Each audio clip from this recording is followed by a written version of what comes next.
Jueves 9 de septiembre, bendición de Dios. En el estudio de hoy, la lección número 11, anhelo de más, para memorizar. Mas estas cosas sucedieron como ejemplos para nosotros, para que no codiciemos cosas malas como ellos codiciaron. Primera de Corintios 10:6. Querido Señor, tú tuviste un propósito con tu pueblo. Lo cumpliste, aunque tu pueblo no lo cumplió. Permite que el fracaso de Israel no nos lleve a un corazón cargado de incredulidad que nos haga perder nuestras almas. Ayúdanos, Señor, a aprender de los errores del pasado para no repetirlos ni hoy ni mañana. Oración que presentamos en el nombre de Jesús. Amén. Para hoy jueves, la conquista de una ciudad celestial. La conquista de una ciudad celestial. Estamos estudiando a Hebreos el capítulo 4 con relación a la conducta del pueblo de Dios y el reposo. Si les hubiera dado el reposo, no hablaría después de otro día. Por tanto, queda un reposo para el pueblo de Dios, porque el que ha entrado en su reposo, también él ha reposado de sus obras, como Dios de las suyas. Procuremos, pues, de entrar en aquel reposo, que ninguno caiga en semejante ejemplo de desobediencia. Hermanos, cuando Dios hizo al hombre, lo hizo con el propósito de manifestar en su vida la imagen de Dios. Y quiero decir esto: cuando el hombre fue creado,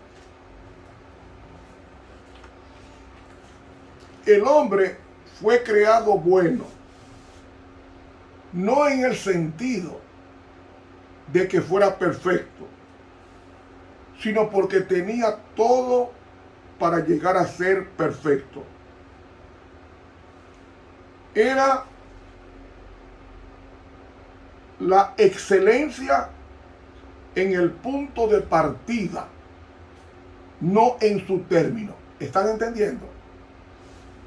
Era santo de manera virtual, no de manera actual. Porque la santificación es una obra que se lleva a la eternidad, porque Dios es santo y es eterno. Nadie llegará a un momento a decir, ya yo soy santo, no necesito crecer. No. Mientras vivamos en esta tierra y vivamos en la tierra nueva, la santidad será un proceso de eternidad, porque la esencia de la eternidad está en Dios y Dios es santo para siempre. El hombre fue creado puro, inocente, pero no perfectamente santo. Creado libre y de transformar su inocencia en santidad deseada, su libertad virtual en libertad real, determinada por un acto decisivo. Los ángeles ya no pueden pecar, porque ellos decidieron ser fieles ante la tentación de Satanás en el cielo. Y las 2/3 partes de los ángeles se mantuvo fiel a Dios. Y eso, con la muerte de Cristo, eternizó en ellos. Eternizó. No habrá un Satanás de nuevo que se levante entre los ángeles. Porque la sierva de Dios dice que con la muerte de Cristo afectó no solamente el planeta Tierra, sino también a todos los mundos creados y los ángeles. Es decir, los ángeles no pecarán. no se levantará otro Lucifer en el cielo, porque la sangre de Cristo y la decisión de ellos de ser fiel a Dios se ha eternizado, como tampoco habrá, como dice Nahum 1:9, no habrá la maldición, no se levantar dos veces, no aparecerá un Adán y una Eva en la tierra nueva que va a repetir el pecado pasado. Seremos fieles y eternos en santidad. ¿Y qué santidad? Lo que es Dios, santo, es decir, separado de todo lo malo. Así que moralmente el hombre inacabado estaba llamado a completarse a sí mismo por el bien de su libre elección. La perfecta o la perfección moral es el fausto de la libertad. Es el fruto de la libertad. El hombre fue creado puro, pero no perfectamente santo. La perfección era por la obediencia. Dice la pluma inspirada que si el hombre hubiese pasado la prueba, ya el hombre no tendría que ser probado de nuevo, sino eternizaría su fidelidad con Dios, así como los ángeles fieles cuando fueron probados en el cielo y fueron fieles a Dios. La otra tercera parte. La santidad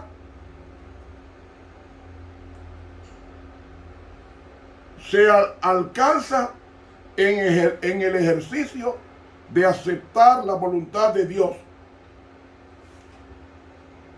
La inocencia sin libertad no tiene ningún valor moral. Por eso el hombre fue probado,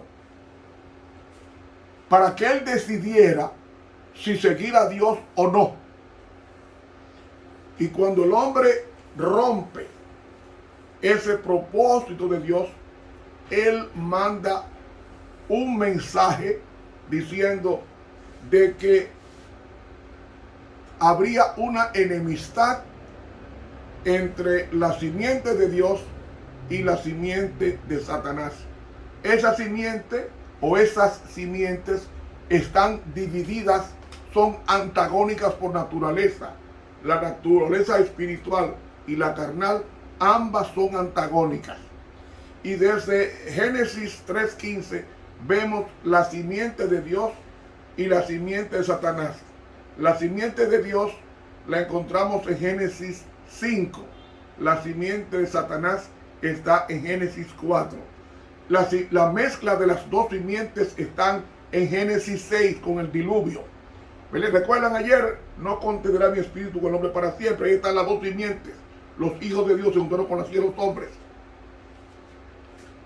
Pero luego el diluvio barre y Dios preserva 8 personas en el arca: Noé y su esposa, sus 3 hijos y las 3 nueras. 8 personas. De esas 8 personas, Satanás tomó 2. Tomó a Jafet y tomó a Cam. Pero Dios tomó una tercera parte. Tomó a Shem, el segundo hijo de Noé. Y al tomarlo, de Shem vino la simiente santa. Léalo en Génesis 11. En Shem viene la simiente santa. Y encontramos que esa simiente santa de Génesis 11, partiendo del versículo 10, dice: estas son las generaciones de Shem.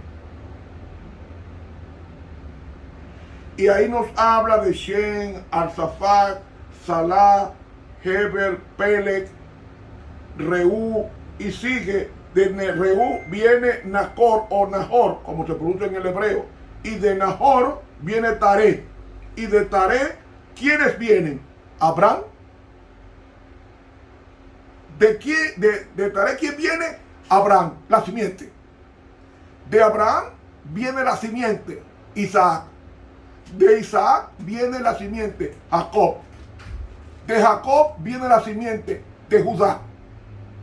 De Judá viene David, de la simiente. De Judá viene David, de la simiente. De Judá nos vamos al Nuevo Testamento y encontramos la simiente genealógica prometida en Génesis 3:15, cuando nos habla de la genealogía santa. Nos dice, y Jacob engendró a José, marido de María, de la cual nació Jesús, el cual es llamado el Cristo, que en hebreo es Mashiach, y en el griego es Christos. Es decir, de la simiente santa viene Cristo. Y como dice Gálatas 4:4, venido el cumplimiento del tiempo, Dios envió a su Hijo, nacido de mujer, súbdito a la ley. La conquista de una ciudad celestial tiene que ver con esa descripción que he hecho. Cuando Dios usa a Moisés, que es de la tribu de Leví, y usa a Aarón como intérprete, y ambos, los dos profetas, uno como profeta y el otro como traductor del profeta, que es su hermano Aarón, el sumo sacerdote, van a Faraón, el dios sol personificado, y dice: Jehová ha dicho, deja a mi pueblo salir para ir a adorarle en el desierto. Y sabemos la resistencia que hubo con este emperador, hasta que Dios mostró en las 10 plagas el poder sobre los dioses de Faraón, y en consecuencia vino el decreto que el pueblo de Dios sale en el año 1445 antes de Cristo de Egipto. Y en el camino Dios lo manda al desierto 40 años. ¿Con qué propósito?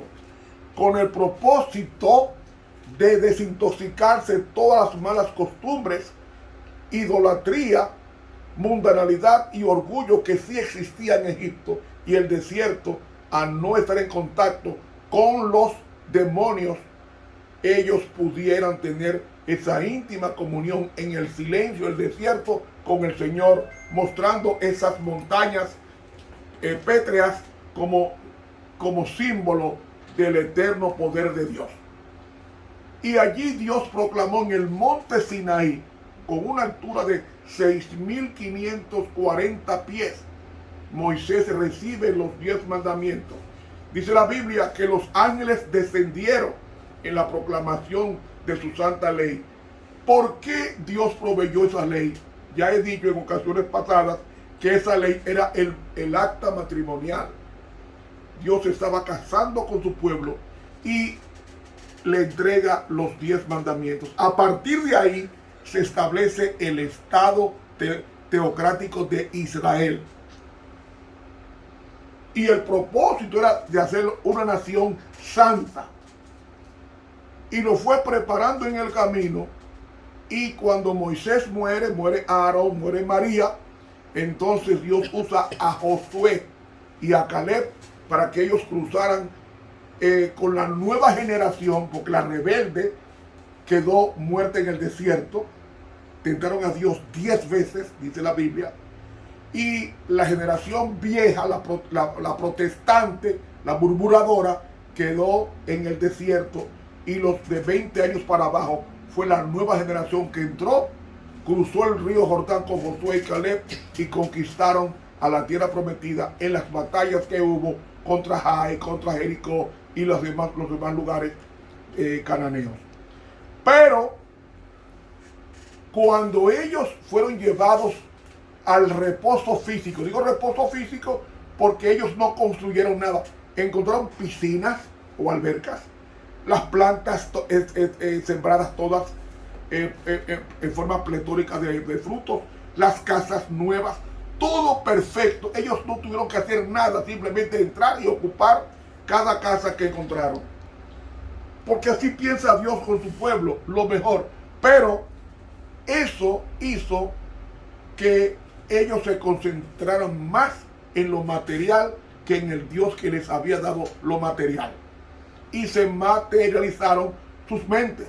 y entonces adoraron a dioses como Baal, como Astarte, como Asterot, como Mamón, estos dioses que eran diferentes nombres para Satanás. Y entonces cuando Josué y Caleb murieron, Dios tuvo que mandar jueces, mandó 15 jueces, el último fue Samuel. Y Samuel unge a Saúl como primer rey de Israel, luego unge a David como el rey sucesor, y de David se unge a Salomón como sucesor. Cuando Salomón muere, se divide el reino, 10 tribus para el norte, 2 tribus para el sur. Las 2 tribus para el sur se fueron con asiento en Jerusalén. Ahí estaba la tribu de Benjamín y la tribu de Judá. Y de la tribu de Judá tendría que venir el Mesías, porque el Mesías nació en Belén de Judá o de Judea. Y Cristo, al nacer de la tribu de Judá, ¿por qué nace en la tribu de Judá? Porque era simiente de David, y David era de la tribu de Judá. Y la tribu de Judá era la tribu de los reyes. Y como era la tribu de los reyes, Cristo tendría que nacer de Judá también, porque al final Cristo vendría como Rey de Reyes, según Apocalipsis 19, y Señor de Señores. Y también estamos mirando que el sacerdocio de Cristo no era según el orden de Aarón, sino el orden de Melquisedec, rey de Salem. Melquisedec no era Cristo, sino un símbolo de Cristo, una persona física que fue rey y sacerdote. Y Cristo sería rey y sacerdote. Ahora mismo está como sacerdote, como intercesor nuestro en el cielo. Pero cuando Él termine su intercesión, que va a ser pronto, entonces Él se quitará las vestiduras sacerdotales de sumo sacerdote y se va a vestir con las ropas del Rey de Reyes, como nos dice Apocalipsis 19, 16. Nos dice 19, 16, y en su vestidura y en su muslo tiene escrito este nombre: Rey de Reyes y Señor de Señores. Cuando Cristo venga, vendrá con estos dos calificativos. Ahora es sacerdote. Cuando termine su mediación por el pueblo de Dios, entonces vendrá como Rey de Reyes y Señor de Señores. Ahora, ¿qué podemos aprender de la conquista de la Canaán celestial? El pueblo de Dios con Josué no guardó el reposo. Repito, ¿qué reposo? El reposo de entrega a Dios. El reposo de buscar, de perseguir a Dios. Lo que hizo fue perseguir la materia, lo material. Y el pueblo, muchos de ellos se perdieron. Cuando David pasó lo mismo, no entró el pueblo de Dios en el reposo. ¿Por qué? Porque se acostumbraron a las bondades del reino y no en la exquisitez de la comunión con Dios. Ahora, David sí pasó por esa experiencia preciosa, y por eso David está sellado en su tumba hasta la segunda venida de Cristo. Pero no solamente David, los descendientes de David que fueron fieles hasta la venida del Mesías, como nos dice el libro de Mateo capítulo 1, con la genealogía de Jesús, que Cristo vendría de la tribu de Judá. Hermanos,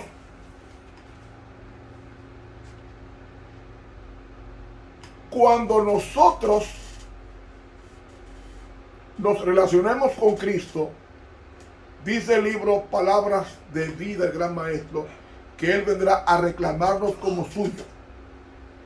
Y cuando nos reclame como suyos, Él nos va a llevar al cielo 1000 años y la eternidad en la tierra nueva. Y eso va a implicar, esto va a implicar la conquista de una ciudad celestial, en la cual nosotros entraremos el reposo de Dios, el último reposo. El reposo en Dios será el producto del reposo en Cristo ahora en el planeta Tierra, lo que nos capacitará para el reposo celestial. Y cuando regresemos después del milenio, habrá un reposo permanente en la tierra, un reposo donde no habrá guerra, ni oposición, ni endurecimiento del corazón, y ese reposo nos llevará al reposo cíclico de mes en mes y de sábado en sábado, como he explicado hace varios días, que nosotros guardaremos el sábado en la tierra nueva como muestra de eternidad de su ley y de sus mandamientos. La sierva de Dios nos dice en el libro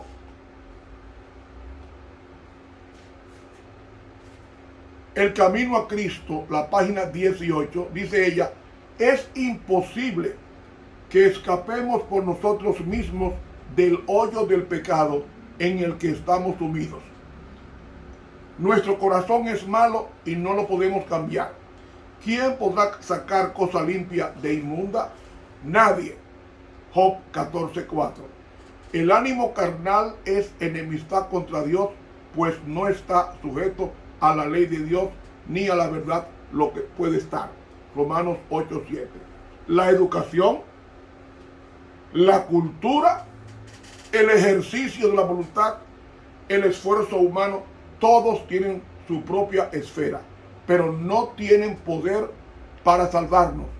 La educación, la cultura y el ejercicio de la voluntad y el esfuerzo humano pueden producir una corrección por fuera de la conducta, pero no pueden cambiar el corazón, no pueden purificar las fuentes de la vida.